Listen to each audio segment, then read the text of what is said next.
Hello everyone. जय Hind. I hope आप सब बढ़िया होंगे, मस्त होंगे और आपकी प्रिपरेशन भी एकदम मज़ेदार चल रही होगी। सो आज हम अपना दूसरा नया वीडियो लेके आए हैं जो कि हमारा सर्विसेज के बारे में होने वाला है। So in this video we are going to cover, आप देख सकते हो टॉपिक इंडियन एयरफोर्स के बारे में सारा कुछ पढ़ेंगे, फ्रॉम हिस्ट्री से लेके सारा कमांड वगैरह हो गया, हियरार्की हो गई, इसकी सारी क्या क्या वेपन्स और क्या क्या एयरक्राफ्ट्स हैं एयरफोर्स के पास, सब कुछ पढ़ेंगे इसमें, ठीक है। और what are the recent defence deals क्या हुई हैं वो भी हम कवर करेंगे। वीडियो में भी थोड़ा सा बड़ा हो जाए क्योंकि आप देख सकते हैं 35 स्लाइड्स है, तो थोड़ा सा बड़ा हो सकता है, सब कुछ है इसके अंदर। I hope all the question will be given, सारे के सारे मिल जाएंगे इसमें। और जो भी आपका इंटरव्यू ऑफिसर आपसे पूछेगा और चेंज होगा तो सिर्फ करंट से रिलेटेड हो सकता है, जो कि आपको अपडेट रहना पड़ेगा, ठीक है। तो स्टार्ट करते हैं। मोटो तो आपको पता ही है, touch the sky with glory, यही इसका मोटो है और इसका ये लोगो देख सकते हैं आप, ठीक है ना। तो स्टार्ट करते हैं फ्रॉम इस हिस्ट्री। तो इनिशियली हम सब जानते हैं एयरफोर्स जो हमारा 8 अक्टूबर को मनाया जाता है, ठीक है ना। तो इसका एस्टेब्लिशमेंट कब हुआ था, जो कि हमारा 8 अक्टूबर है। रहने दो, ये नहीं करते हैं भाई, वरना ये तो पहले से ही रेड है और ज़्यादा हो जाएगा। तो मैंने हाईलाइट पहले से ही कर रखा है कुछ इंपॉर्टेंट पॉइंट्स को, ठीक है ना, जहाँ जरूरत होगी मैं कर दूंगा। तो इंडियन एयरफोर्स 8 अक्टूबर 1932 में, जब ब्रिटिश कॉलोनियल रूल था, उस समय पे एस्टेब्लिश हुआ था। तो at that time it was known as Royal Indian Air Force, ठीक है। तो उस समय क्या होता है, इंडिया रिपब्लिकन हो गया, like in after getting independent. और जब अडॉप्ट हो गया उसका कॉन्स्टिट्यूशन इन जनवरी 1950 में, क्या करता है वो, जो रॉयल वर्ड लगाता है रॉयल इंडियन एयरफोर्स आगे, रॉयल को रिमूव कर देता है and it becomes the Indian air force. और उस समय पे जो 1951 में, जो 1951 का ईयर था, उस समय क्या था, यहाँ पे जो फ्लैग इनने अडॉप्ट किया था, दैट इज ओल्ड फ्लैग ये था, जिसमें यहाँ पे इंडियन फ्लैग था और यहाँ पे जो सर्कल टाइप का बना हुआ था, ठीक है ना। तो ये पहले पुराना फ्लैग था, और जो नया आया है जो कि अभी जो 2023 में हमारा अक्टूबर 8 अक्टूबर को जो हमारा एयरफोर्स डे सेलिब्रेट किया था प्रयागराज में, वहाँ पे नया फ्लैग इसका अडॉप्ट किया गया, यहाँ पे इसको insignia of air force also added, ठीक है ना। तो ये एक रिसेंट डेवलपमेंट हुआ है इंडियन एयरफोर्स के फ्लैग में, ठीक है। और Indian air force operates approximately 33 squads और अराउंड जो पर्सनल्स हैं इस समय इंडियन एयरफोर्स में, जो कि 1,70,000 के आसपास हैं, और 1700 एयरक्राफ्ट्स लगभग इसमें इंडियन एयरफोर्स में अभी हैं। Motto I have already told you, motto is touch the sky with glory, ठीक है ना। और जो कि 11th चैप्टर ऑफ गीता का जो 11th चैप्टर है वहां से लिया गया, ठीक है। और जो इंडियन एयरफोर्स, थोड़ा सा मैंने फैक्चुअल डेटा भी डाल दिया है। तो इंडियन एयरफोर्स है जो फोर्थ एयरफोर्स कंसीडर करी जाती है after USA, Russia and China, क्योंकि ये तो बहुत बड़ी इनका तो कोई मुकाबला ही नहीं है। तो इंडिया फोर्थ लार्जेस्ट एयरफोर्स बन चुकी है, ठीक है। और our Indian Air Force also participate in various operations like operation Vijay, specially specific case में बात करें, ड्यूरिंग अवर कारगिल वॉर 1999 में क्या होता है, जो एयरफोर्स होती है वो सपोर्ट करती है इंडियन आर्मी को एंड लॉन्च करती है ऑपरेशन सफेद सागर। उस समय क्या करती है, जो सियाचिन ग्लेशियर पे ऊंचाइयों पे जो पाकिस्तान वाले, जहाँ पे एरिया जो भी वहाँ पे पाकिस्तान का भी ट्रूप्स था, तो वहाँ पे अपना लड़ाई करने के लिए जो भी कॉम्बैट होता है, हैंड टू हैंड कॉम्बैट हो गया, वेपन के थ्रू हो गया, तो सियाचिन के जो हाईएस्ट बैटलफील्ड कंसीडर किया था वर्ल्ड का, ठीक है ना, हाईएस्ट बैटलफील्ड सियाचिन ग्लेशियर ही है। तो वहाँ पे क्या होता है, जो ट्रूप्स होते हैं इंडियन आर्मी के, उसको वहाँ पे क्या बोलते हैं, ड्रॉप करने में इंडियन एयरफोर्स हेल्प करता है उसकी, ठीक है ना, और एयर डिफेंस भी प्रोवाइड करता है, ठीक है। और ये 1999 की बात हो गई, और ऑपरेशन मेघदूत 1984 में होता है, ठीक है ना। सॉरी सॉरी सॉरी, हाँ ठीक है सर, ओके ओके फाइन। तो ठीक है, ऑपरेशन मेघदूत भी इंडियन एयरफोर्स सपोर्ट करती है, ठीक है। और लाइक ऑपरेशन कैक्टस जो कि आपको पता ही है, मालदीव में को अटैक हुआ था, जिसमें कि पावर को डिथ्रोन किया गया था। तो उस समय पे क्या होता है, इंडियन एयरफोर्स की जो एलीट फोर्सेस हैं, जो गरुड़ कमांडोज हो गए, गरुड़ कमांडोज तो 2004 में आए थे, तो ये तो 1988 की बात है कैक्टस की, ठीक है ना। तो उस समय जो एलीट फोर्सेस थे इंडियन एयरफोर्स के भी अच्छे खासे जवान हो गए, और जो इंडियन आर्मी की और नेवी के जो स्पेशल फोर्सेस हो गए, उन लोगों को यहाँ पे भेजा गया था, ठीक है।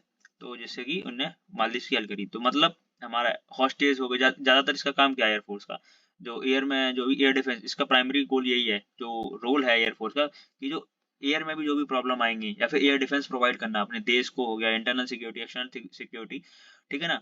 और लाइक ह्यूमैनिटेरियन असिस्टेंस हो गया, लाइक कभी कहीं पे बाढ़ आ जाती है, कहीं कुछ हो जाता है, आपने देखा होगा नैनीताल में फॉरेस्ट फायर लगी थी, तो वहाँ पे लाइक सिविलियन पर्पस के लिए भी यूज हेलीकॉप्टर, MI-17 हेलीकॉप्टर को यूज किया था, जो कि वेम्बी बकेट ऑपरेशन नाम दिया था, आग को बुझाया था। तो वेरियस ऑपरेशंस करते हैं, ठीक है ना, ये छोटे मोटे। Now let us know what are the prominent personalities of Indian air force, कौन भाई बढ़िया दिग्गज इंसान लोग रहे हुए हैं, ठीक है ना। तो जो फर्स्ट कमांडर ऑफ एयरफोर्स थे हमारे sir marshal air Thomas Walker थे, ठीक है ना, जो कि ब्रिटिश पीरियड के टाइम के हैं। और जो एयर मार्शल सुब्रतो मुखर्जी हैं, ये one of the founding father of our Indian air force, जब इंडियन एयरफोर्स को एस्टेब्लिश किया गया था तब भी थे। और ये also become the first chief of air staff, ठीक है। और इनको हमें फादर ऑफ द एयरफोर्स भी बोला जाता है, एयर मार्शल सुब्रतो मुखर्जी को। और इनको तो कौन ही नहीं जानता होगा, फ्लाइंग ऑफिसर निर्मलजीत सिंह सुखन, क्योंकि is the only awardee of PVC from the Indian air force. किसी को नहीं मिला है, सिर्फ पीवीसी जो परमवीर चक्र के अवॉर्डी है वॉर टाइम में, वो निर्मलजीत सिंह को मिला हुआ है। और ये मिला क्यों है थोड़ा सा समझ लेते हैं। 1971 में जो पाकिस्तान ने अटैक किया था, ईस्ट पाकिस्तान वेस्ट पाकिस्तान था, ठीक है ना, बांग्लादेश लिबरेशन हुआ था, तो उस समय वहाँ पे बिजी थे।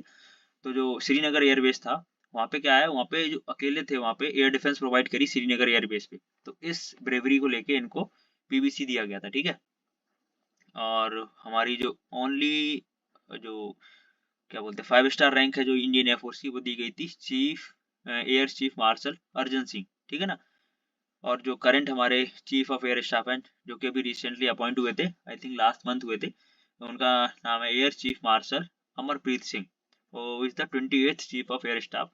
और इनसे पहले कौन थे, BR विवेकराम चौधरी थे, ठीक है ना, जो कि अब रिटायर्ड हो चुके हैं। नाउ रैंक्स, आई होप आप सबको पता भी होंगी रैंक्स। तो और ये टेबुलर फॉर्म में मैंने इसलिए और दिए हैं बिकॉज इंटरिंग ऑफिसर जब भी पूछता है ना, एक तो ये पूछता है ऑर्डर बताओ, ऊपर से नीचे बताओ, नीचे से ऊपर बताओ, ठीक है ना, एक तो ये हो गया, ठीक है। और दूसरा पूछ लेता है कंपैरिजन करके, लाइक ये will ask you the squadron leader होता है, वो इक्विवेलेंट किसके होता है आर्मी में, तो आपको पता होना चाहिए। मेजर के इक्विवेलेंट होता है, नेवी में किसके होता है, तो ऐसा कंपैरिजन भी आपको आना चाहिए। तो he will definitely ask you this type of question, ठीक है ना। और जो आपकी जो सबसे लोअर कमीशन रैंक होती है, दैट इज फ्लाइंग ऑफिसर होती है, उसके बाद flight lieutenant, squadron leader, wing commander, group captain, sorry air commodore, air vice marshal हो गया, air marshal, air chief martial और मार्शल ऑफ द एयरफोर्स, ठीक है ना। तो ये आपकी कुछ रैंक्स हो गई जो कि कमीशन रैंक होती हैं, ठीक है। जब भी आप एयरफोर्स में जब भी सिलेक्ट होंगे ना, तो सबसे पहले आपको यही रैंक मिलने वाली है, ठीक है, फ्लाइंग ऑफिसर की। और जो कुछ ये जूनियर कमीशन रैंक होंगी, वो जूनियर वारंट ऑफिसर से लेके वारंट ऑफिसर और मास्टर वारंट ऑफिसर, ये आपकी जूनियर कमीशन जेसीओ रैंक होती है जो। और ये नॉन कमीशन रैंक होगी यहाँ से लेके एयरक्राफ्ट में लीडिंग एयरक्राफ्ट मैन, कॉर्पोरल और सर्जेंट को लेके, ठीक है ना। और ये हमारा क्या हो गया about ranks of Indian air force की, जो भी रैंक्स होती हैं वो मैंने आपको बता दी है, ठीक है ना। और ये आपको याद होंगी, हो ही जाती हैं याद हमें, जब बार बार हम पढ़ते रहते हैं इन चीज़ों को। और जिसमें जाना तो ऑब्वियस सी बात है, हमें याद ही होंगी, ठीक है ना। और कुछ कमांड्स भी हैं जो कि इंडियन एयरफोर्स की हैं, जो कि टोटल 7 ऑपरेशनल कमांड्स हैं इंडियन एयरफोर्स की पूरे इंडिया में, ठीक है ना। और 7 एयरफोर्स की हैं, और 7 ही आर्मी की हैं, और 3 नेवी की हैं। टोटल मिला के सब ये 17-18 ईयर टोटल कमांड्स हो जाती हैं। तो इसी को लेके आपको पता भी होगा, तो इंटीग्रेटेड थिएटर कमांड के बारे में डिस्कशन चला था कि इंटीग्रेटेड थिएटर कमांड बनाई जाएंगी, जिसमें क्या होगा ट्राई सर्विसेज कमांड होंगी, जिसमें इंडियन नेवी, एयरफोर्स और आर्मी तीनों आपस में कोऑर्डिनेट करके कोई भी ऑपरेशन होगा, किसी भी काम को लेके साथ में लाइक काम करेंगे, ठीक है ना। इसमें काफी सारे एडवांटेज भी हैं, डिसएडवांटेजेस भी हैं थोड़े थोड़े, ठीक है ना। तो इसको लेके समझेंगे। तो these are the 7 commands of the Indian air force. First में समझेंगे वेस्टर्न कमांड, जो कि न्यू दिल्ली, सबसे बड़ी कमांड यही है इंडियन एयरफोर्स की, जो कि वेस्टर्न कमांड है, ठीक है ना। और सेंट्रल एयर कमांड हमारी इलाहाबाद में है, और ईस्टर्न हमारी शिलोंग में, जो कि मेघालय के अंदर आता है। और सदर्न कमांड हमारी थिरुवनंतपुरम केरला के अंदर आती है। और ये हमारी हो गई ट्रेनिंग कमांड, ये होती है हमारी बेंगलोर के अंदर। साउथ वेस्टर्न एयर कमांड हो जाती है गांधीनगर में, और मेंटेनेंस कमांड हमारी नागपुर में हो जाती है, ठीक है ना। तो ये 7 कमांड है, याद रखिए, ये डेफिनेटली इंटरव्यू ऑफिसर आज दिशा का क्वेश्चन ऑल्सो, ठीक है। Structure of Indian air force, structure मैं कोशिश करूंगा छोटा रखूंगा वीडियो, ठीक है ना। आई होप छोटा ही हो जाए, ठीक है ना। अभी तो 6 स्लाइड्स हो पाए हैं, 35 है अभी तो, ठीक है ना। तो structures of Indian air force, structure क्या रहा सारा कुछ समझने वाले हैं, ठीक है। तो क्योंकि आप देखते हैं ना कोई भी जैसी कमांड है सबसे बड़ी, ठीक है ना, हेडक्वार्टर होता है सबसे पहले इंडियन एयरफोर्स का हेडक्वार्टर न्यू दिल्ली में, सबको पता है। फिर उसके नीचे क्या ईआरकी डिवीजन हो जाता है, क्योंकि सारा काम एक जगह तो हो नहीं पाएगा, तो काम को डिवाइड कर दिया जाता है, ठीक है ना। तो वैसे करके इसकी ईआरकी बनी हुई है, स्ट्रक्चर वही समझने वाले हैं, ठीक। तो सबसे पहले आता है स्टेशन, जो कि within each operational command, हर जो कमांड्स होती है ना, 7 कमांड थी ना, उन कमांड्स के अंदर स्टेशन आता है, ठीक है ना। और हर स्टेशन के अंदर लगभग 9 to 17 एयर बेसिस और स्टेशन होते हैं, ठीक है। और जो स्टेशन होते हैं data generally commanded by air commodore, ये एयर कमोडोर रैंक मैंने बताई थी ना ऊपर, अभी बताई थी। तो जो एयर कमोडोर इसको कमांड करते हैं, ठीक है ना। और हर एक स्टेशन में एटलीस्ट 1 विंग होगी या फिर 1 और 2 स्क्वाड्रंस होंगी, ठीक है ना। This is a basic information about the station. और विंग्स के बारे में समझ लेते हैं। Wings, a wing is a formation intermediate between the command and the squadron. तो स्क्वाड्रन और कमांड के बीच की एक इंटरमीडिएट यूनिट होती है, ठीक है ना। और इसके अंदर जनरली क्या होता है, 2 और 3 एयरफोर्स स्क्वाड्रंस होती हैं, ठीक है ना, जिसमें हेलीकॉप्टर यूनिट्स भी आ जाती हैं, ठीक है ना।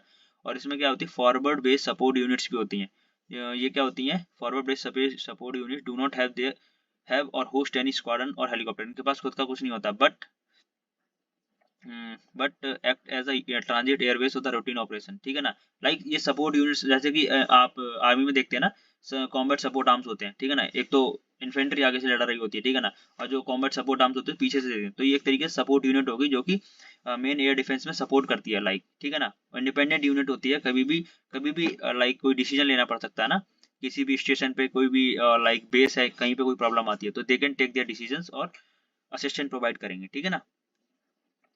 इन ऑल अबाउट 47 विंग्स, और इसमें लगभग अबाउट 47 विंग्स और 19 फॉरवर्ड वे सपोर्ट यूनिट्स हैं जो कि इंडियन एयरफोर्स को फॉर्म करती है, ठीक है ना। और जो विंग्स हैं generally commanded bye group captain, ठीक है ना। ये भी इंडियन एयरफोर्स की एक अच्छी रैंक होती है, ऑफिसर रैंक होती है, ठीक है। Now we will know about squadron, ठीक है ना। अब हम समझते आ रहे हैं, सबसे बड़ी हमारी स्टेशन होगी, स्टेशन के नीचे विंग आ गई, विंग के नीचे अब स्क्वाड्रन आ गई, ठीक है ना। तो ये हियरार्की बनी हुई है, छोटा छोटा काम डिवाइड कर रखा है, ठीक है ना। Squadrons are the field units and the formation attached to the static locations, ठीक है ना। Thus a flying squadron is a subunit of Indian Air Force which carries out the primary task of Indian Air Force. Squadron होती है, इसकी काफी सारी squadron like fighter squadron हो गई, ठीक है ना। और लाइक आप ट्रांसपोर्ट स्क्वाड्रन हो गई इसकी। तो अलग अलग टाइप की स्क्वाड्रंस होती हैं इसकी, ठीक है। और इनको कमांड कौन करता है, विंग कमांडर रैंक का एक ऑफिसर होते हैं, वो करते हैं। और जो फाइटर स्क्वाड्रन होती है, ईच फाइटर स्क्वाड्रन में अप्रोक्सीमेटली 18 एयरक्राफ्ट होते हैं, ठीक है ना। 18 एयरक्राफ्ट अप्रोक्सीमेटली होते हैं, ठीक। स्क्वाड्रन की बात हो जाती है, ठीक है ना। ये भी एक सब डिवीजन, एक यूनिट होती है, ठीक है।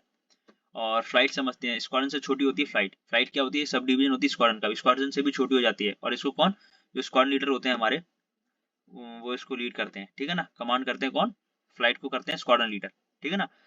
जैसे फ्लाइट लेफ्टिनेंट हो गया, फ्लाइट लेफ्टिनेंट से ऊपर एक रैंक होती है ना स्क्वाड्रन लीडर की, वो समझ लो एक अपर रैंक लीड करती है जो भी नाम से। और सेक्शन हमारी स्मॉलेस्ट यूनिट होती है जो कि फ्लाइट लेफ्टिनेंट होते हैं, वो उसको कमांड करते हैं, ठीक है। और each section consist of 3 aircraft, और हर सेक्शन में कम से कम 3 एयरक्राफ्ट होते हैं, ठीक है ना। और अब इसमें फ्लाइट में क्या होते हैं, ईच कंसिस्ट ऑफ 2 सेक्शन। अब 2 सेक्शन मतलब कि अगर इसमें 3 एयरक्राफ्ट है, उसमें 6 होंगे, ऑब्वियस सी बात है, थोड़ी बड़ी होती है, ठीक है ना। आई होप समझ आया होगा ये सारा, ठीक है। और ये मैंने थोड़ा सा एक ग्राफिकल नहीं sorry chart, flow chart type का दे दिया है, तो यहाँ से आप एक बार में समझ सकते हैं और क्विक रिवीजन हो जाता है यहाँ से, ठीक है ना। तो आप इसे खुद से देख सकते हैं और काफी इजी से बनाया हुआ। और इंडियन एयरफोर्स ज्वाइन करनी है तो there are certain branches in Indian air force कि आपको क्या ज्वाइन करना है। लाइक पर्टिकुलरली यहाँ पे 3 मेन ब्रांचेस होती हैं, that is flying branch, technical branch और non technical, that is ground duty बोलते हैं जिसको, ठीक है ना। फ्लाइंग ब्रांच में तो ऑब्वियस सी बात है, नाम से क्लियर हो रहा है, वहाँ पे हवाई जहाज उड़ाएंगे भाई, चाहे हेलीकॉप्टर की बात हो चाहे हवाई जहाज की बात हो, मतलब एरोप्लेन जो फाइटर जेट्स होते हैं, ठीक है। तो ये तो हमें समझ आ गया होगा, ठीक है। दूसरा हमारा हो गया डेट इज टेक्निकल ब्रांच, इसमें आपको पता टेक्निकल चीजों से सारा रिलेटेड हो गया, ठीक है ना। जो भी सोफिस्टिकेटेड वेपन्स होते हैं, रडार्स हो गए, सैटेलाइट्स हो गई, इन सब का सारा कुछ कोऑर्डिनेशन बना के रखना, ये सब का इसका काम हो जाए, जो हमारी टेक्निकल ब्रांच होगी, ठीक है ना। तो ये सब इसका काम हो जाएगा, ठीक है। Last but not the least that is our non technical, that is ground duty बोलते हैं जिसको, ठीक है ना। तो इसमें क्या होता है, ग्राउंड ड्यूटी में काफी सारे पार्ट्स होते हैं, ठीक है ना। एडमिनिस्ट्रेशन हो गया, लॉजिस्टिक्स हो गया, अकाउंट्स हो गया, एजुकेशन हो गया, इन सबके अलग अलग अपने अपने काम होते हैं, ठीक है। एडमिनिस्ट्रेशन का काम हो गया अपना इफेक्टिव मैनेजमेंट करना, human resources as well as क्या हो गया हमारे जो भी लॉजिस्टिक्स है हमारा, उसका जो भी मटेरियल है हमारे पास, उसका दोनों का human as well as material दोनों का मैनेजमेंट रखना। लॉजिस्टिक्स मतलब सारा सामान मान और एयरवेज की प्रॉपर मेंटेनेंस रखना, सारा सामान ऑलरेडी लाइक कोई ऑपरेशन के लिए जा रहे हैं तो सारी चीज प्रिपेयर करना, ये सब लॉजिस्टिक्स इसका काम हो गया, ठीक है ना। और अकाउंट्स पता है सारा फाइनेंशियल रिलेटेड सारा काम हो गया, सैलरीज डिस्ट्रीब्यूशन हो गया, पेंशन डिस्ट्रीब्यूशन, सारा कुछ ये देखेंगे। एजुकेशन तो पता ही है, जो भी कोई स्पेसिफिक कोर्स करना चाहते हैं, एयरफोर्स का हो गया, ठीक है ना। तो पर्टिकुलरली कोई कोर्स करना चाहते हैं तो उसके लिए क्या करते हैं हम, तो उसके लिए हम ऑब्वियस सी बात है अकेडमी ज्वाइन करते हैं, लाइक स्कूल्स होते हैं काफ़ी सारे, ठीक है ना। तो वो ज्वाइन करते हैं। और मेट्रोलॉजिकल तो पता ही होगा, सैटेलाइट से रिलेटेड और वेदर रिलेटेड, लाइक अगर हम कोई एक्सरसाइज करने वाले हैं, ठीक है ना, एयर में, तो we must aware about the weather condition, क्या है वेदर कंडीशन। अगर वेदर कंडीशन फेवरेबल नहीं है तो हम वहाँ पे एक्सरसाइज नहीं कर सकते हैं, नहीं, क्योंकि ऑब्वियसली बात है प्रॉब्लम क्रिएट हो जाएगी ना। तो सैटेलाइट इमेजिंग वगैरह सारा मेट्रोलॉजिकल डिपार्टमेंट होता है जो इंडियन एयरफोर्स का, वो देखता है, ठीक है ना। Now let us no branches के बारे में, मैंने वो थोड़ा सा चार्ट के फॉर्म में था, और यहाँ पे you can go in detail कि जो फ्लाइंग में क्या होंगे। ऑब्वियस सी बात है जो भी ट्रेन करा जाएगा किसी को एज अ पायलट, ठीक है ना, कोई भी है जो पायलट। और पायलट आप कैसे कैसे बन सकते हैं, I have given certain entries like NDA के थ्रू आप जा सकते हैं, सीडीएस, एनसीसी स्पेशल एंड एफकेट, और ये ग्रेजुएट एंट्रीज होती हैं, और एनडीए एक 10+2 एंट्री होती है, ठीक है ना। एफकेट ही है जो काफी कम एंट्री रखता है अपने पास, ठीक है ना। तो ये हो गई certain entry that you can join as a flying officer, ठीक है ना, sorry as a in a flying branch, ठीक। और टेक्निकल ब्रांचेस में मैंने बताया आपको, आपकी जितनी भी इंजीनियरिंग डिग्री होती है, लाइक जो मैंने यहाँ पे कुछ मेंशन करी है ना, मैकेनिकल, इलेक्ट्रॉनिक्स, एरोनॉटिकल और मैकेनिक्स, ये सारी की सारी जो आपकी जो भी बीटेक ग्रेजुएट्स होते हैं, जो टेक्निकल नॉलेज जो भी रखते हैं ना, वो सब टेक्निकल ब्रांचेस में जाते हैं, जो कि सारे के सारे वेपन्स होते हैं ना इंडियन एयरफोर्स के, ठीक है ना, उसका सारा काम देखना हो गया, ठीक है ना। ग्राउंड ड्यूटी का जो मैंने अभी बताया आपको, आप डिटेल में जाके पढ़ सकते हैं, ठीक है ना। मैंने छोटा सा responsible for the efficient management of the both human as well as material resources, जो कि एडमिनिस्ट्रेशन का काम होता है। अकाउंट्स का तो बताया, फाइनेंशियल रिलेटेड हो गया, ठीक है ना। लॉजिस्टिक्स का बताया, रेस्पॉन्सिबल मटेरियल मैनेजमेंट हो गया, एयरफोर्स रिसोर्सेज हो गया, ठीक है। ये सारा मैंने अभी बताया, तो you can go through it, ये चार्ट फॉर्म में मिल गया आपको, ठीक है ना। और ये एयरफोर्स अकेडमी के बारे में थोड़ा बताया कि हाँ एयरफोर्स अकेडमी जो है कहाँ, सबको पता होगी, इंडियन एयरफोर्स की जो अकेडमी है, जो कि डुंडीगल, हैदराबाद, तेलंगाना के अंदर आती है, ठीक है ना। जो कि आपको पता है, जो कि एयरफोर्स कैडेट्स को वो ऑफिसर में बनाती है, एक तरीके से उनको ट्रेन करती है यहाँ पे, ठीक है ना। ऑब्वियस सी बात है, फिर वो कैडेट्स किसमें ऑफिसर बन जाते हैं, ठीक, सॉरी, हाँ। तो it is responsible for transforming youth cadets into a professional air warriors, ठीक है ना। तो वहाँ पे ट्रेनिंग तो होगी अच्छी खासी भाई, और बंदा बहुत तगड़ा बन के आता है वहाँ से। और मोटो समझते, motto already I have told you कि touch the sky with glory, नवा स्पतन दीप्तम, और ये इसका है। और इसका फाउंडेशन है, थोड़ा सा याद रख सकते हैं चाहो तो, कि जो उसका फाउंडेशन स्टोन है, जाके जो अपने प्रेसिडेंट थे डॉक्टर जाकिर हुसैन, उन्होंने 11 अक्टूबर 1967 में रखा था, ठीक है ना। और एस्टेब्लिश कब हुई थी, ये 1969 में एस्टेब्लिश हुई थी, ठीक है ना। ये थोड़ा सा फैक्चुअल डेटा था। और अब हमारा थोड़ा और इम्पोर्टेंट पार्ट शुरू होता है, from which the interviewing officer is very interested to know about कि तुम एयरफोर्स में जाना चाहते हो, ठीक है ना। और एयरफोर्स में मेन जो वेपन्स वगैरह होते हैं, एयरक्राफ्ट होते हैं, उनके बारे में तुम क्या जानते हो, तुम किस वजह से आना चाहते हो। तो he will definitely ask you some information about the aircraft, helicopter, missiles वगैरह हो गए, ठीक है ना, क्या क्या चीजें हैं। तो अब ये ज्यादा इंपॉर्टेंट पार्ट हो गया, वो तो बेसिक इन्फॉर्मेशन थी एयरफोर्स है क्या, किस तरीके से उसका कमांड स्ट्रक्चर चलता है। Now we have to know about the particularly aircraft का क्या है हमारे पास, ठीक है ना। तो इंडियन एयरफोर्स के पास काफी काफी टाइप के एयरक्राफ्ट हैं, ठीक है ना, including fighter operation, transport aircraft, surveillance, training, हर तरीके का एयरक्राफ्ट जो कि मैंने मेंशन किया है ना। तो आप सबका अलग अलग फंक्शन है, ठीक है। और कुछ कुछ मल्टी रोल भी होते हैं, वो भी हम आगे पढ़ेंगे कौन सा क्या होता है। तो फाइटर एयरक्राफ्ट का मेन काम क्या होता है, fighter aircraft primarily use for the air combat, air superiority और द ग्राउंड अटैक, ठीक है ना। तो एयर में मतलब नाम से क्लियर हो रहा है, एयर कॉम्बैट, हवा में कोई अटैक कर रहा है, दुश्मन एनिमी आ गया तो वहां से अटैक करेंगे, ठीक है ना। तो एयर टू एयर कॉम्बैट होता है एयर फाइटर एयरक्राफ्ट के थ्रू, ठीक है। और कुछ एयरक्राफ्ट हैं जो कि कुछ ज़्यादा इंपॉर्टेंट हैं, जो कि बहुत ज़्यादा करंट में रहे हैं, और मोस्टली हर कोई यही प्रेफर करता है, और ज़्यादातर लोगों की यही इच्छा होती है कि हाँ I would like to fly this जो भी है ना। तो वही कवर किए हैं। और इंटरिंग ऑफिसर भी also interested to know about the particular aircraft which is in current, जो भी करंट में रहा है, तो उसके बारे में इंटरिंग ऑफिसर को काफ़ी ज़्यादा इंटरेस्ट होता है कि हाँ भाई तेरे को क्या पता है कि अभी जो रिसेंट डेवलपमेंट हुआ है, ठीक है ना। तो सबसे पहले Su-30 MKI है, जो ये एयरक्राफ्ट है, जो कि किस कहाँ से लिया है हमने, ठीक है ना, हमारा तो है नहीं भाई। तो हमने कहाँ से लिया है, रशिया से लिया है, ये रशियन ओरिजिन का है, सबसे पहले तो ये याद रखनी है, ठीक है ना। Su-30 MKI है वो रशियन ओरिजिन का है। और ये जो बेसिक इन्फॉर्मेशन वो पूछता है कि भाई तेरे को क्या क्या पता है इसके बारे में, वो हमें पता होना चाहिए, ठीक है ना। एक ट्विन सीटर है, मतलब दो लोग इसमें बैठ सकते हैं एक साथ में ना, एक पायलट एक को पायलट साथ में बैठ के फ्लाई करते हैं। और ट्विन इंजन है, दो इंजन है इसके, अगर मान लो समटाइम्स एक इंजन फेल हो जाता है then switch to the another engine. Multi role fighter aircraft equipped with the Virupaksha radar, Virupaksha radar इसमें इक्विप किया गया है। ये विरूपाक्षा रडार है जो रिसेंटली लास्ट ईयर ही इसमें टेस्ट किया गया था और लगाया गया है। और ये इस रडार की खासियत ये होती है जो मल्टीपल अटैक्स अगर आ रहे हैं तो इट कैन डिटेक्ट इट, वो आराम से डिटेक्ट कर सकता है कि हाँ मल्टीपल अटैक्स साइमल्टेनियसली डिटेक्ट कर सकता है, ठीक है ना। और काफ़ी क्या बोलते हैं, जस्ट वेट, तो इसकी ये एक स्पेशल फीचर है कि ये साइमल्टेनियसली काफ़ी सारी चीज़ों को डिटेक्ट कर सकता है, ठीक है ना। और इसकी मैक्सिमम स्पीड है जो इस फाइटर एयरक्राफ्ट की है वो की है 2500 किलोमीटर पर आवर, ठीक है ना, जो कि 2.35 मार्क के इक्वल होता है। मार्क तो पता ही है, एक नंबर होता है जो कि स्पीड ऑफ एयरक्राफ्ट रेशियो होता है मार्क, that is equal to speed of aircraft upon the speed of sound. उसकी स्पीड ऑफ साउंड कितनी है तो उससे ही हमारा मार्क निकलता है, ठीक है ना। तो स्पीड आपको पता होनी चाहिए, बेसिक इन्फॉर्मेशन पर्टिकुलर एयरक्राफ्ट की कि ये रशियन ओरिजिन का है, ट्विन सीटर है, ट्विन इंजन है, और इसमें जो स्पेसिफिक फीचर है जो आपको क्यों अच्छा लगता है कुछ बता सकते हैं। और मैक्सिमम स्पीड कितनी है इसकी 2500 किलोमीटर पर आवर, ठीक है ना। और इसमें क्या है, इससे हम जो हमारी अस्त्रा मिसाइल है that is air to air missile है, और ब्रह्मोस आपको पता है भाई कहीं से लॉन्च कर दो, हवा पानी जहाँ से मन करना, ठीक है ना, अपने घर से भी लॉन्च कर दो जहाँ से तुम्हें करनी हो। तो ये ब्रह्मोस मिसाइल तो हर जगह से लॉन्च हो सकती है, और अस्त्रा हमारी air to air attack missile है, ठीक है ना, एयर से ही लॉन्च करते हैं इसको, ठीक है। इसको भी लास्ट ईयर ही हमने टेस्ट किया था, ठीक है ना। और इंडियन एयरफोर्स है 12 Su-30 स्क्वाड्स, एंड इसमें कितने 247 एयरक्राफ्ट है अभी सर्विस में, ठीक है ना। तो ये समथिंग अबाउट Su-30 MKI। और अब हम तेजस के बारे में समझते हैं। तेजस तो पता है भाई का इंडियन ओरिजिन का है, और क्या बोलते हैं डेवलप इसे किया है aeronautical aeronautical development agency and manufactured by HAL that is Hindustan aeronautics limited. इसको इसने मैन्युफैक्चर किया है। ये सिंगल इंजन और लाइट कॉम्बैट एयरक्राफ्ट है, काफ़ी लाइट वेटेड है, और इसकी स्पीड है वो 2200 किलोमीटर पर आवर है, दैट इज 1.8 मार्क, ठीक है ना। और ये स्पीड जल्दी से ही रिप्लेस करेगा MiG-21 फाइटर्स हैं जो भी उनको रिप्लेस करेगा। और इंडियन इसके पता है काफ़ी सारे वेरिएंट्स आ गए हैं, अब मैं बताऊंगा इसके वेरिएंट्स को आगे कैसे करके नाम दिया जाता है। The features of Tejas air to air refuelling and hybrid multi mode fire control radar infrared seeking air to air missile, ठीक है ना।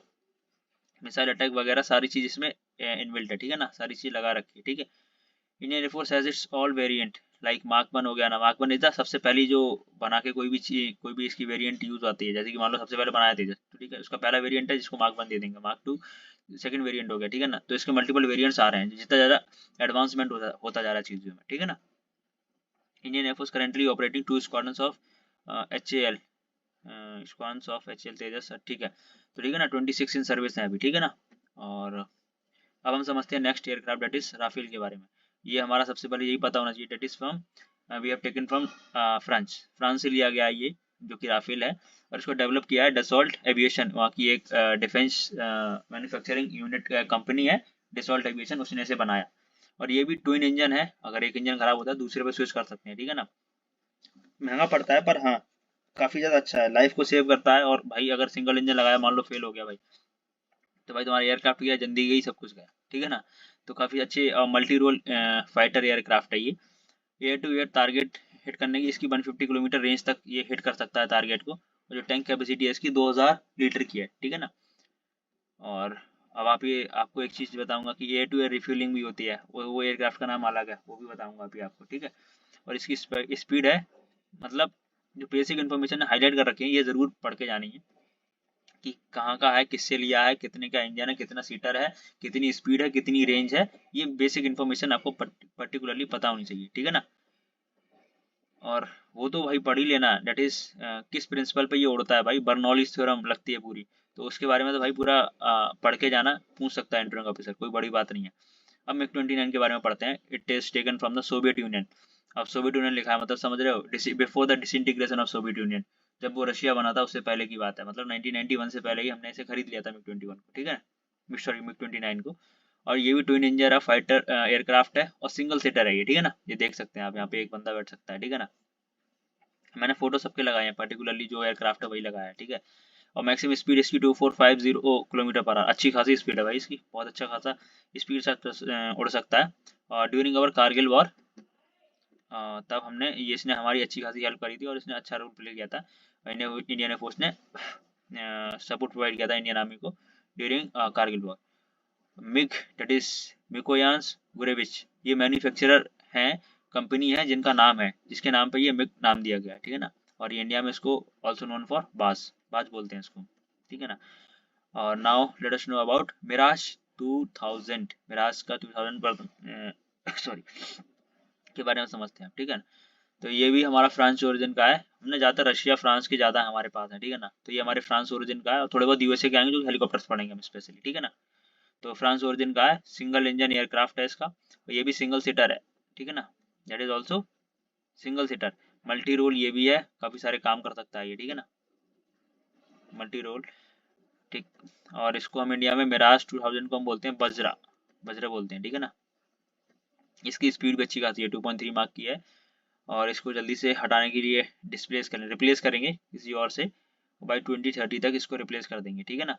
हो सकता है तेजस से ही करें या फिर कोई और वर्जन आ गया इसका एडवांस, उससे करेंगे, ठीक है ना।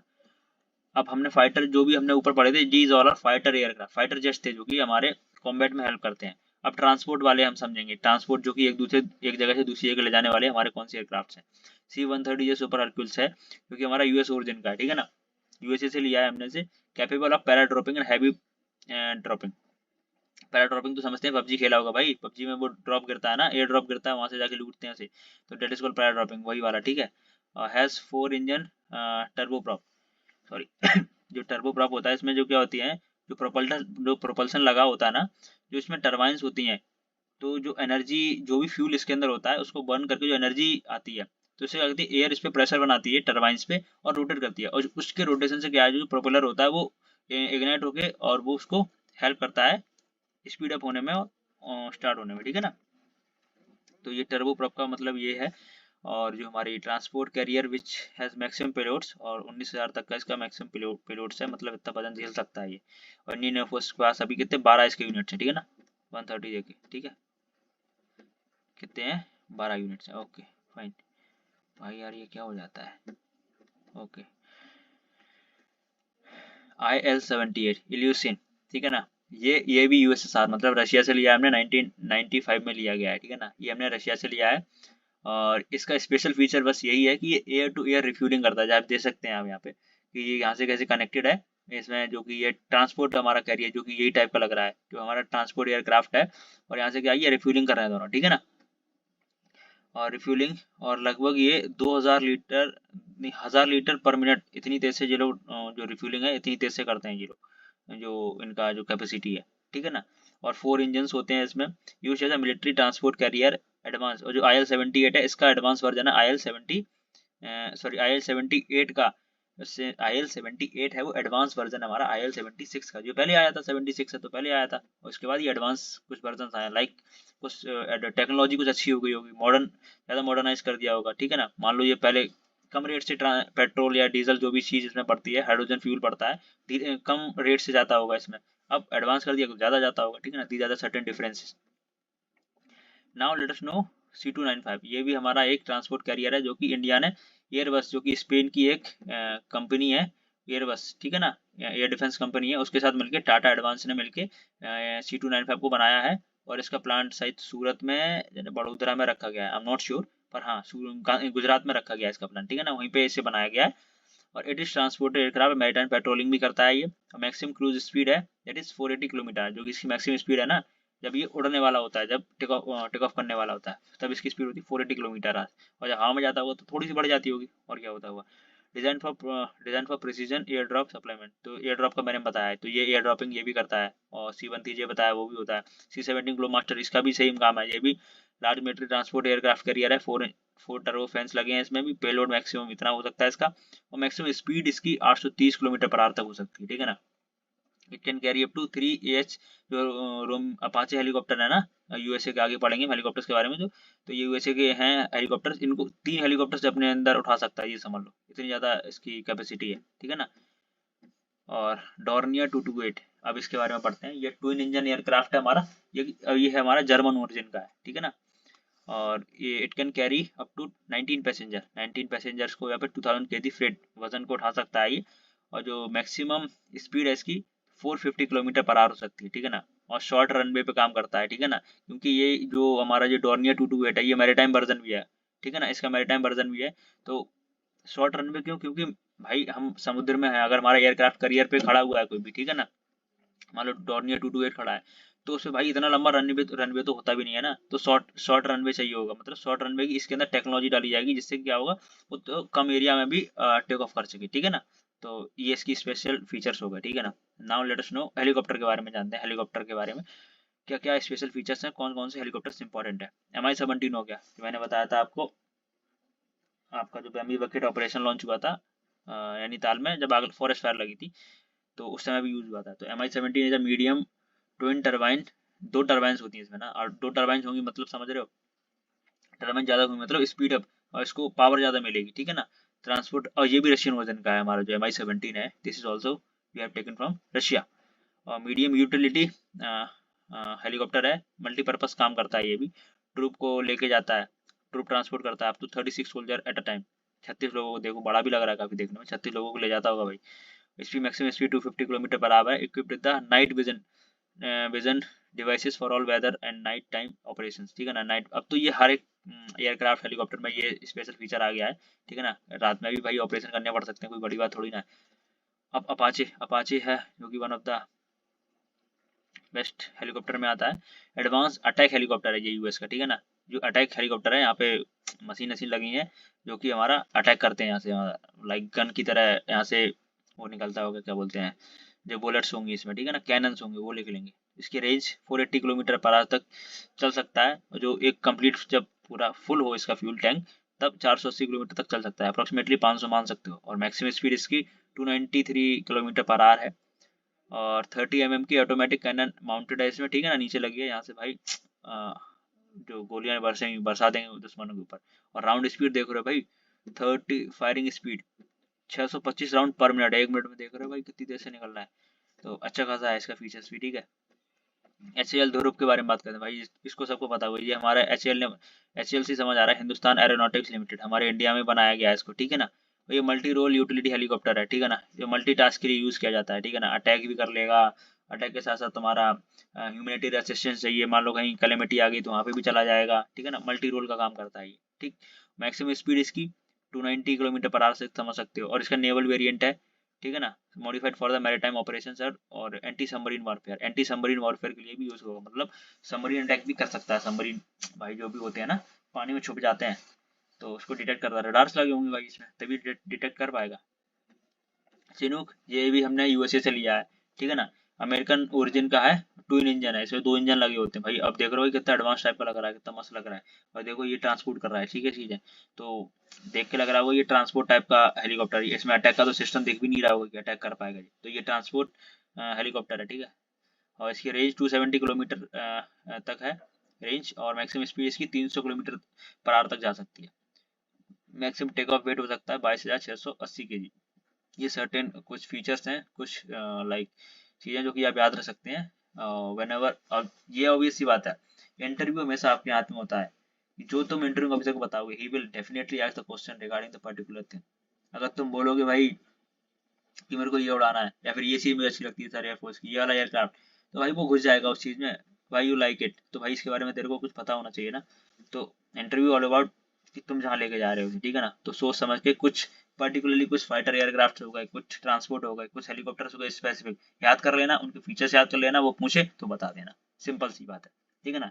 वो डिफरेंसेस पूछ सकता है कि भाई इस हेलीकॉप्टर में क्या डिफरेंस है, तो डिफरेंसेस बताने के लिए भाई तो डिफरेंस ओरिजिन के हेलीकॉप्टर ले लेना, तो उसमें तुम फीचर्स ज्यादा बता पाओगे ना, ये उस देश का लिया, उस देश का लिया है, ये अटैक है, ये ट्रांसपोर्ट है, तो ऐसे ऐसे करके, समझ रहे हो ना मेरी बात।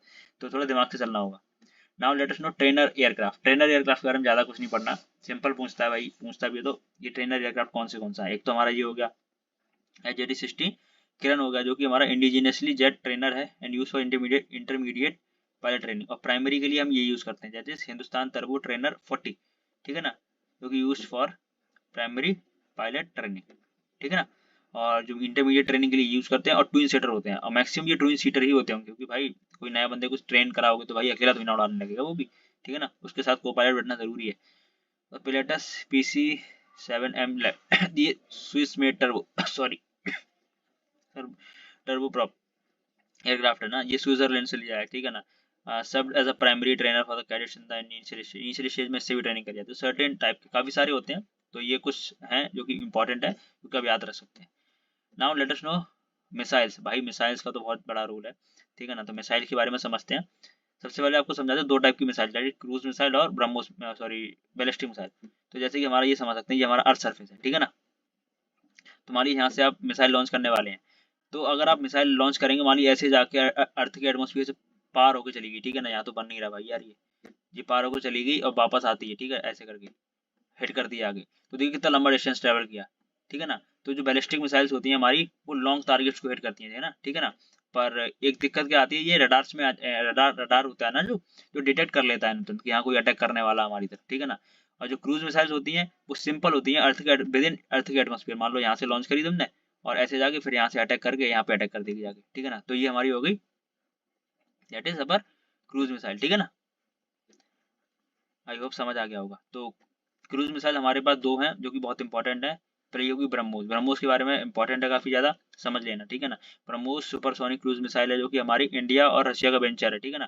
तो दोनों ने ज्वाइंट वेंचर है, दोनों ने आपस में मिलकर बनाई है और उसका नाम ब्रह्मपुत्र रिवर और मोस्कवा रिवर रशिया के उनके नाम पे दिया गया, डेट इज ब्रह्मोस, ठीक है ना। ट्रेवल्स, इसकी स्पीड भी अच्छी खासी है, 2.8 to 3 मार्क तक जा सकती है, ठीक है ना। BrahMos is a multi platform missile, और ये कहीं से लॉन्च कर दो भाई, तुम अपना पानी से कर दो, मतलब शिप जहाज से कर दो, एयर से कर दो, लैंड से कर दो, कहीं से कर दो, ठीक है ना। तो कहीं से भी आप ऐसे लॉन्च कर सकते हैं लाइक, और डिफरेंट डिफरेंट कैपेबिलिटीज होती हैं इसकी, लाइक एयर से लॉन्च कर रहे हो तो कुछ रेंज होगी इसकी, और सी से कर रहे हो तो कुछ रेंज होगी, ठीक है ना। तो लाइक आप देख सकते हैं यहाँ पे एयर से कर रहे हैं तो 500 होगी और लैंड और सी से कर रहे हैं तो 900 किलोमीटर होगी, ठीक है ना। अब टू स्टेज प्रोपल्सन इसका समझ लेते हैं कैसे करके। इसका फर्स्ट स्टेज, इसमें दो स्टेज में फ्यूल भरा होता है, ठीक है ना। पहला सॉलिड सॉलिड स्टेट होता है जो कि इनिशियल इसको एक्सेलरेट करता है स्पीड अप होने में, ठीक है ना। और जब कुछ पर्टिकुलर लाइक 1 मार्क 1.5 मार्क की इसकी स्पीड पहुंच चुकी है और इसकी मैक्सिमम स्पीड देख सकते हैं आप 2 से 3 गई है, तो मैक्सिमम स्पीड प्रोवाइड करने के लिए लिक्विड फ्यूल का रामजेट, जो कि इसका लिक्विड फ्यूल होता है, जो कि इसको क्या करता है, प्रोपल्सन देता है और ये इसकी स्पीड अप करने में हेल्प करता है। जो सेकंड स्टेज का जो इसका फ्यूल वाला जो लिक्विड फ्यूल रामजेट है, ठीक है ना। तो ये क्या करेगा, इसको स्पीड अप करने में हेल्प करता है, तो इसकी एक्सेलरेट कर जाता है ये, ठीक है ना। कौन, ब्रह्मोस मिसाइल हमारी, ये हमारी क्रूज मिसाइल है, याद रखना, ठीक। निर्भय मिसाइल हमारी सब सोनिक मिसाइल है, बस इसकी स्पीड 1 मार्क से कम होती है, देखो ना, मार्क 0.6 से इतना दे रखा है। रेंज याद रखनी है, रेंज 1000 से 1500 तक हो सकती है इसकी, ठीक है ना। Design with the steel features minimum radar detection, अब भाई मैंने अभी बताया था रडार डिटेक्ट ही नहीं कर पाएगा जब एटमोस्फियर के अंदर ही अंदर जाएगी भाई। यहाँ से तुमने लॉन्च करी, ये हो गया अर्थ सरफेस तुम्हारा, और यहाँ से तुमने लॉन्च करी और यहाँ से हिट कर गई जाके, तो रडार इतनी जल्दी डिटेक्ट नहीं कर पाएगा। और बैलिस्टिक में क्या होगा, बैलिस्टिक में यहाँ जाओगे, ऊपर से घूम के फिर नीचे आओगे ऐसे करके, ठीक है ना, ये सीन बन जाता है, ठीक है ना। तो निर्भया के भी फीचर्स देख सकते हो आप लोग, ठीक है। और ये हमारी कुछ बैलिस्टिक मिसाइल दे रखी है जो कि कुछ इंपॉर्टेंट है इसमें से, ठीक है ना। जैसे कि हमारी पढ़ सकते हो आप, अस्त्रा मिसाइल होगी, ठीक है ना। ये इंडिया की एयर टू एयर मिसाइल है। पढ़ना क्या है आपको, मिसाइल किस टाइप की मिसाइल है, एयर टू एयर है, एयर टू सरफेस, ये पढ़ सकते हो, ठीक है ना। और 21 देश की है, लाइक अस्त्रा मिसाइल तो इंडिया की है, ठीक है ना। और नोवोतर K100 ये रशिया की है, पर ये इतना इंपॉर्टेंट नहीं है। ये फ्रांस की है, मीका, ठीक है ना। आकाश मिसाइल पढ़ सकते हो, इसका थर्ड वेरिएंट आया हुआ है, ठीक है ना। ये भी कहाँ है, सरफेस टू एयर मिसाइल है, ठीक है। और बराक ये हमने इसराइल से ली गई है, ठीक है ना। ये कुछ सर्टेन मिसाइल्स हैं। और आपको इंपॉर्टेंट है अग्नि 5 के बारे में याद रखना जरूरी, क्योंकि अग्नि 5 का आपको पता है इस समय, इस ईयर मार्च में we have tested Agni 5 missile with the MIRV technology, that is multiple independable re entry vehicle, ठीक है ना। तो ये MIRV टेक्नोलॉजी है जो कि इंडिया ने यूज करी है, तो मल्टीपल इंडिपेंडेंटली टारगेटेबल री एंट्री व्हीकल इसकी फुल फॉर्म हो जाती है। और इस MIRV टेक्नोलॉजी का खास फीचर है कि इसमें मल्टीपल न्यूक्लियर वॉरहेड्स होते हैं जो कि टारगेटेड एरिया में हिट करेंगे। लाइक 10-15 इसमें वॉरहेड, न्यूक्लियर वॉरहेड होंगे, एक मिसाइल होगी उसमें 10-15 वॉरहेड्स होंगे, और उसमें भाई हर एक का वॉरहेड को बताएगा भाई तेरे को यहाँ पे हिट करना, तेरे को यहाँ करना, ठीक है ना। तो वो चीज अलग अलग जगह जाके हिट करेगी, ठीक है ना। अब अलग अलग जाके हिट करेगी तो क्या, कोई रडार भी होगा या फिर कोई एयर डिफेंस सिस्टम होगा, वो भी कंफ्यूज जाएगा भाई किस किस को हम डिफ्यूज करें, किस किस को हम काउंटर करें, ठीक है ना। तो MIRV टेक्नोलॉजी का यही फीचर है कि मल्टीपल वॉरहेड्स एक समय पे साइमल्टेनियसली कई जगह अटैक कर सकते हैं, ठीक है ना।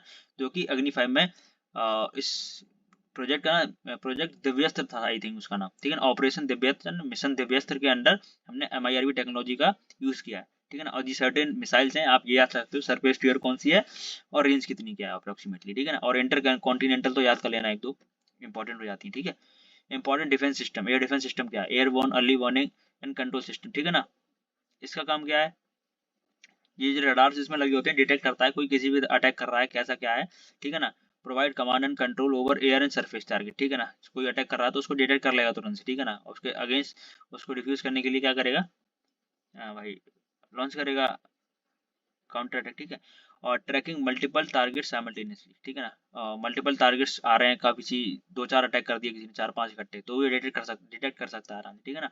और ये अपना जो एरोप्लेन उड़ते हैं ना उनमें भी ये लगा सकते हैं, और ये एयर टू एयर में भी डिटेक्ट कर सकता है, ठीक। और ग्राउंड पे पहुंचने की जरूरत ही नहीं है। अब हवा से टारगेट आएगा तो हवा में तो जल्दी कर लेगा, ग्राउंड वाला इतनी जल्दी नहीं कर पाएगा, ठीक है ना। देखा ना, monitor areas far beyond the range of ground based, ground based जितना नहीं कर पाएगा उससे अच्छा ये कर सकता है कभी। S-400 ये तो पता रशियन वर्जन का है, और अभी हमारे डिफेंस मिनिस्टर अभी संडे को, आज संडे को ही गए हुए हैं रशिया, आगे डिफेंस चीज में पढ़ेंगे हम, ठीक है ना। तो S-400 ट्रिम्फ जो हमारा एयर डिफेंस सिस्टम है जो कि रशिया से लिया है, जो कि surface to air missile defence system है, जो कि आप देख सकते हैं ट्रक से यहाँ पे जो मिसाइल्स लगी हुई है ये यहाँ पे ये लगी हुई है, तो ट्रक के ऊपर से लॉन्च किए जाते हैं, ठीक है ना। इंडिया ने इससे रशिया से परचेज किया, और रिसेंटली 3 हमने इससे रशिया से खरीदे हैं, जो कि हमारे नॉर्थन बॉर्डर LOC और LAC की तरफ डिप्लॉय किए हैं, ठीक है ना। और इसको नाम दिया है सुदर्शन, ठीक, ये थोड़ा एक्स्ट्रा इन्फॉर्मेशन के लिए। Capable of engaging multiple types of target simultaneously, detect 600 kilometre तक की रेंज को डिटेक्ट कर सकता है ये आराम से, और can simultaneously track up to कम से कम 300 टारगेट। अगर 300 मिसाइल अटैक भी होंगे ना हमारे ऊपर तब भी डिटेक्ट कर लेगा, तो समझ लो कितना ज्यादा एफिशिएंट है ये, है ना। आकाश तीज इंडिया का बनाया हुआ है, ठीक है ना, इंडियन ओरिजिन का है, और ये भी ऑटोमेटेड एयर डिफेंस सिस्टम है। मान लो कोई अटैक किया किसी ने हमारा, ठीक है ना, तो हमारे रडार्स होंगे ना एकदम से एक्टिव हो जाएंगे, ठीक है ना। अब वो तुरंत से अटैक वापस काउंटर अटैक करेंगे टू नलीफाई इट, ठीक है ना। इंडियन ओरिजिन का है, जो कि VR है हमारी, that is Bharat Electronics Limited, ठीक है ना। तो इसने बनाया है, it provides air defence security and collected the data from the various radars. ये आप समझ चुके होंगे कि रडार्स के बेस पे ही सारा कुछ काम चलता है। ये मैंने कुछ आपके लिए एक्स्ट्रा इन्फॉर्मेशन डाल दिया, आप you can go through it, कि पर्टिकुलर पार्ट हैं जो इसके एयरफोर्स के, सॉरी एयर जो भी आपका एयरक्राफ्ट है, क्या नाम है उसका, फंक्शन क्या है, कुछ पार्ट्स आपको याद होने चाहिए। एंटरिंग ऑफिसर में कैन बी आस्क कि tell me about some parts जो भी आपके एयरक्राफ्ट में होते हैं, and what are the feature of the particular part, ठीक है ना, ठीक है ना। तो वो याद होना चाहिए। लाइक जो रडर लगा हुआ है पीछे ना, तो ये हमारा वर्टिकल जो बैलेंस है उसको बना के रखता है, ठीक है ना। स्पॉइलर है, जब हम लाइक उतरता है जब हमारा एयरक्राफ्ट, तो उसको क्या कहते हैं, स्पीड डाउन करता है ना, स्लो करता है, ठीक है सॉरी, स्पीड को स्लो करता है, उसमें आराम से लैंडिंग हो जाती है। कॉकपिट हो गया हमारा, जेट इंजन हो गया, तो आप इनके फीचर्स मैंने यहाँ पे दे रखे हैं, आप पढ़ सकते हैं आप, ठीक है ना। इसीलिए मैंने 2 लगाए हैं यहाँ पे, इसके फंक्शंस भी लिखे हुए हैं, ओके। क्योंकि वीडियो ऑलरेडी बड़ा हो चुका, तो आई वांट कि जल्दी से खत्म हो जाए।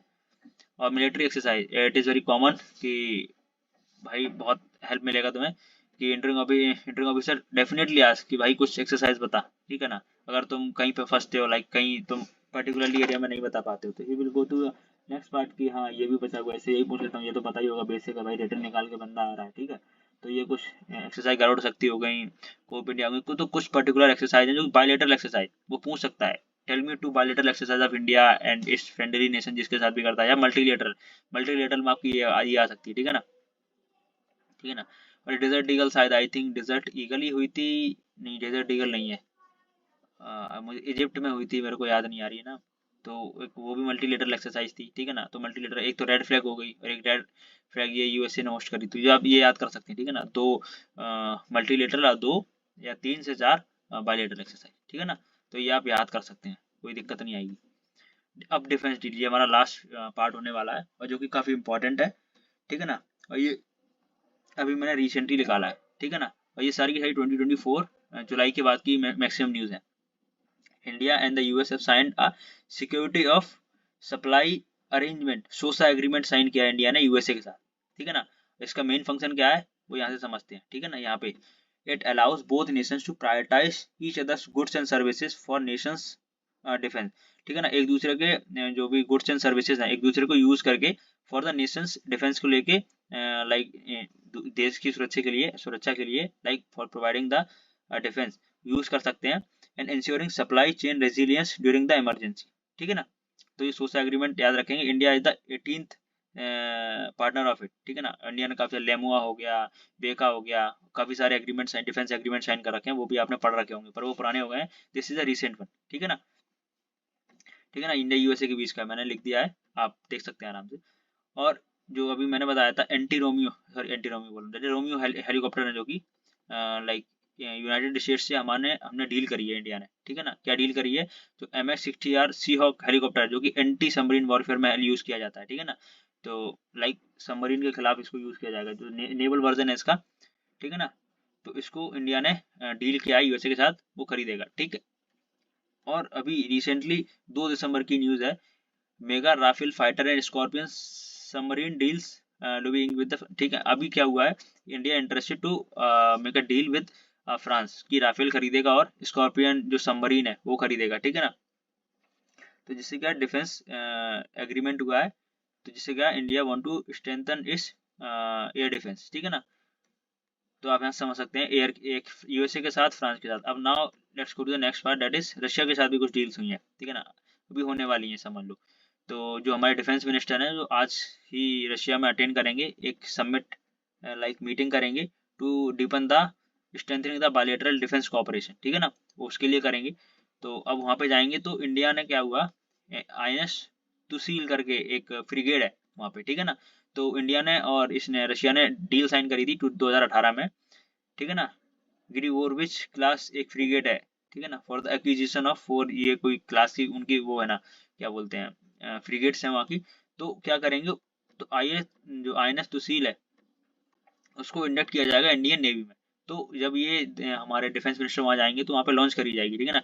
Induction of INS Tushil will take place in the December, ठीक है ना।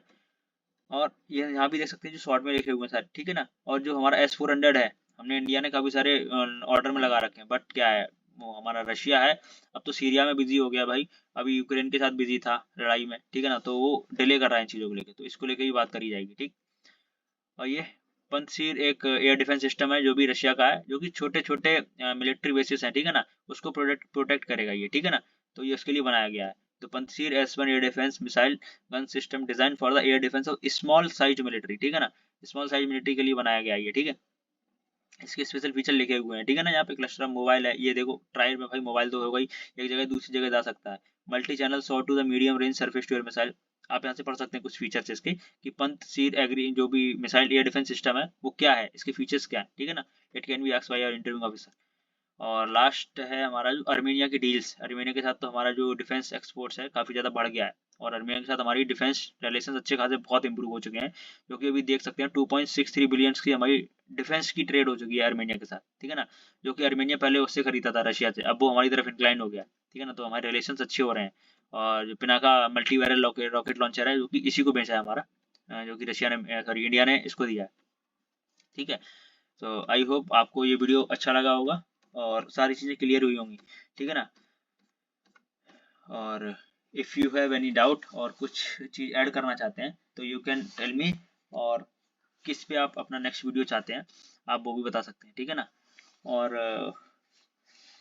और तो अभी तो आई थिंक मैक्सिमम चीज़ें कवर कर दी हैं, ठीक है ना। और आप अगर आप लोग चाहते हैं I have to also make a particular video on the like drone वगैरह की, ड्रोन कौन से क्या ड्रोन सिस्टम है, तो I will make a video on it also. और बाकी आप अपना फीडबैक शेयर करिए ज़रूर कि what type of video you want next. और बाकी तो thank you for watching a video, और मिलते हैं नेक्स्ट वीडियो में। Thank you.